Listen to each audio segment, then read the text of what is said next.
Last year, I gave this presentation at an in-person event, and several people approached me with really positive feedback. So I figured it was time to put it on YouTube.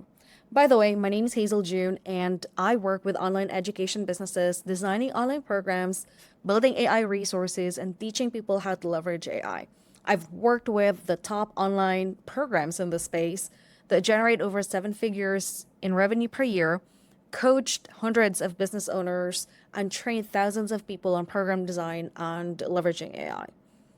Let's get into the presentation. So, a couple of months back, I was watching Dan Henry break down Alex Hermosi's huge book launch, the one that generated over $100 million. And Dan said something about his results versus Alex's, and it really stuck with me. I'm paraphrasing here, but he said something like, I know the same frameworks that Hermosi used in the presentation. I know the same shit. I'm just not as focused. And he went on to say that he really values his time with his son more. And as a mom, that really hit me because I also don't want to trade off my time with my little girl and my 14-year-old. And it made me realize that it's really not about knowledge. It's about what you choose to focus on, how you spend your time and what you're willing to trade for it. Because at the end of the day, we all have the same 24 hours, right? And time is that one resource that we can't scale. And that's exactly what I want to dive into today. Let me ask you this. Have you ever declined projects because you can no longer fit them into your schedule? Have you talked to prospects who can't afford your services? Do you want to increase income but not necessarily add more client work? If that's you, you've probably heard the magic 5-letter solution, which is, as you see on the screen, scale. But here's the thing. When most people think about scaling, they immediately think about these three things: hiring, delegation, and automation. And hey, those are great levers to pull, right? Lots of businesses have had success scaling that way, but they're not the only way. Jay Abraham says there are three major ways to grow a business. One, increase the number of your customers. Second, increase the transaction size. And then finally, increase the purchasing frequency. So let's dive into this one by one. We want to get more customers. Absolutely, we can, but that means that we need more manpower to fulfill, right? Can we increase our transaction size? Absolutely. It's great for revenue. We can definitely raise our prices, but if we keep going, we'll eventually price ourselves out. How about increasing purchasing frequency? Really great strategy, but again, it needs you or your team to fulfill. So, do you see a pattern here? Every move loops back to the same bottleneck, which is your time. And when time is the bottleneck, there's a hard cap on how far we can scale.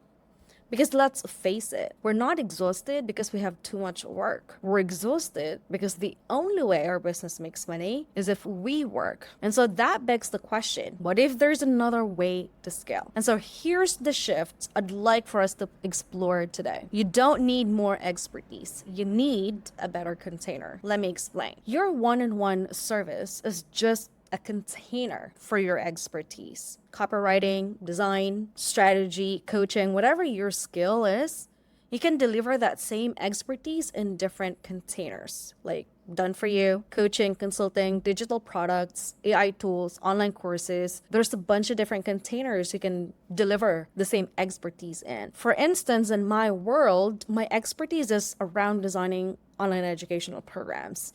And I use that same skill across multiple containers. I revamp online courses, that's my done for you. I coach experts on course creation. I have a mini course on launching your first course. I also sell AI tools that help people build their curriculum. It's the same expertise, same target market, just different containers. And before you say, I don't have time to build products, or I'm not a teacher, or I'm not an expert, hang tight, because I'm going to share with you a process that lets you scale your business by turning your services into digital products without needing any teaching experience, without extra time, and even if you're just starting out. And let me tell you, you only need one asset to build products, and that one asset already exists in your workflow. So let's get into it. Okay, now let me share my process to profit framework.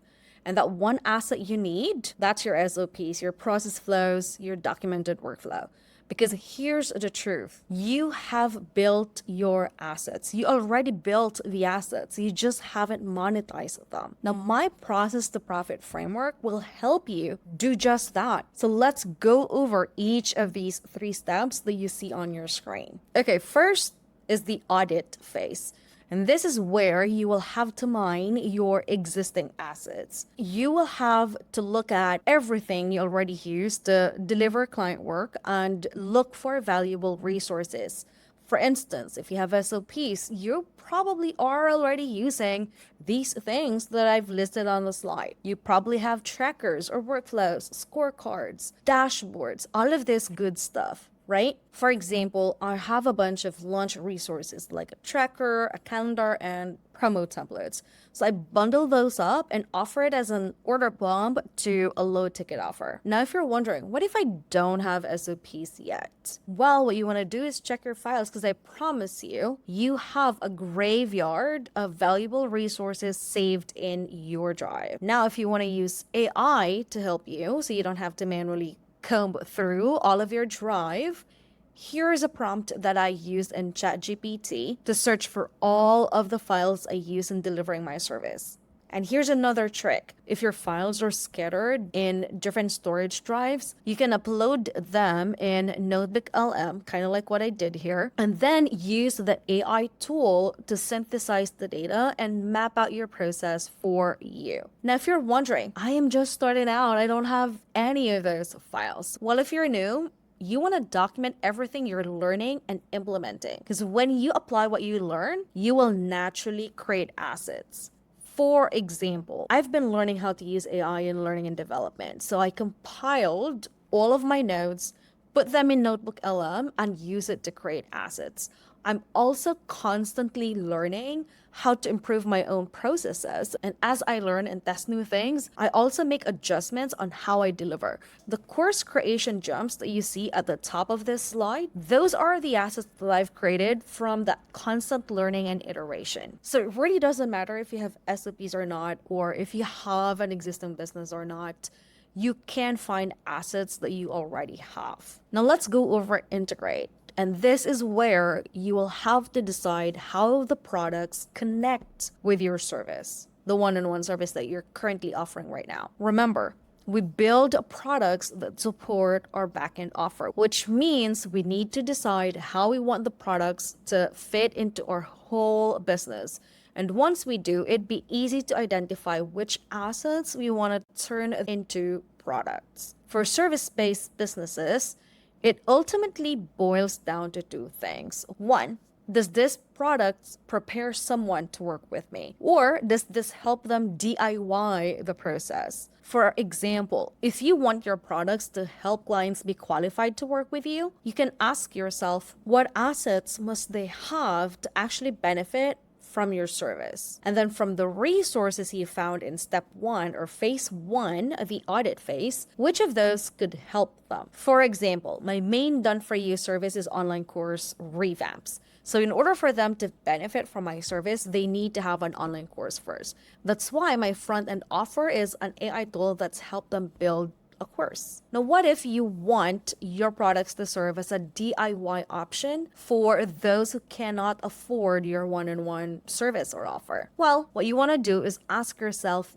what's the exact process you follow when delivering the service? This means that the product you need to sell is something that shows or teach them your methodology. For example, I have a Notion dashboard that shows my whole course creation process. Now, are there other ways to monetize your products? For sure. But to keep it simple, we just want to focus on these 2 main things for now. All right, now let's talk about the last phase in this 3-step process to profit framework, which is convert. And in this phase, what we're doing is redesigning your assets into digital products. At this point, we know how we want to use the products in our business. We also know what assets we need to convert into products. Now, just a couple of reminders when you think about product creation, you want to focus on creating products that drive implementation and speed to results, because people are so inundated with too much information nowadays, especially with AI. So when we convert our assets into products, we want to focus less on the content and focus more on the implementation side of things.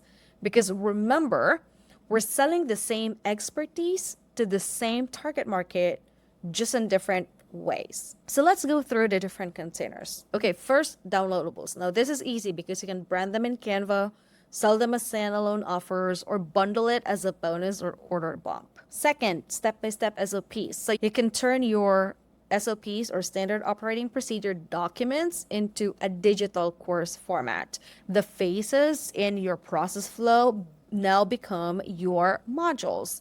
The steps that you and your team members have to take in order to complete the workflow, those will now be the lessons. And you can use this as a main offer, an upsell, or downsell. Now let's talk about AI tools, because that's a thing now. You can convert your SOPs or resources into AI-powered tools, and you can sell it as a standalone or plug them into your funnel as bonuses or upsells. Now, speaking of AI tools, you can leverage AI to create what I call implementation tools.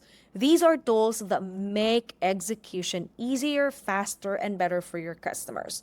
This could be, learning assistants that are trained on your process so they can answer customer questions or clarify confusion and misunderstanding.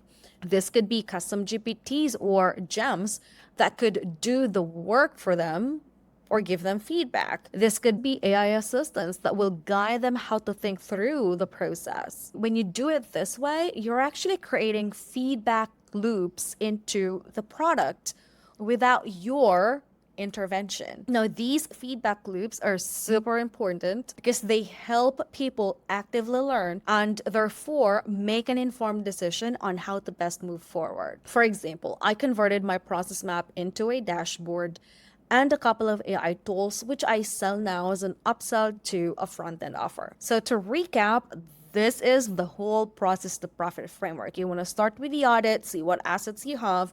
Then you want to integrate, see how the product offers fit into your entire offer ecosystem, and then move to the convert phase so you can turn those assets into sellable products. The goal here is not to create more work. What we're doing is we're repurposing the work we've already done. Because as you can see, you don't need to build from scratch, because what we're leveraging are assets that we already have. And by starting with processes, you're not just building assets that sell, you're also building assets that help in streamlining your service delivery. In short, we're building assets with multiple utilities. Assets that do not require more of our time, because with a process to profit framework, we don't always have to be the doer. We can build products that generate income without us being the constant bottleneck. And it allows us to scale our business without hiring a bigger team or sacrificing our life. Because remember, from the point that I made early on in this presentation, time is a resource that we cannot scale. So let me leave you with this. What if the real upgrade isn't doing more work for our clients, but changing and evolving the way we deliver value? What becomes possible for your business then? All right, folks, I hope that presentation has been helpful for you. And if it is, don't forget to hit subscribe. I'll see you in the next video. Ciao.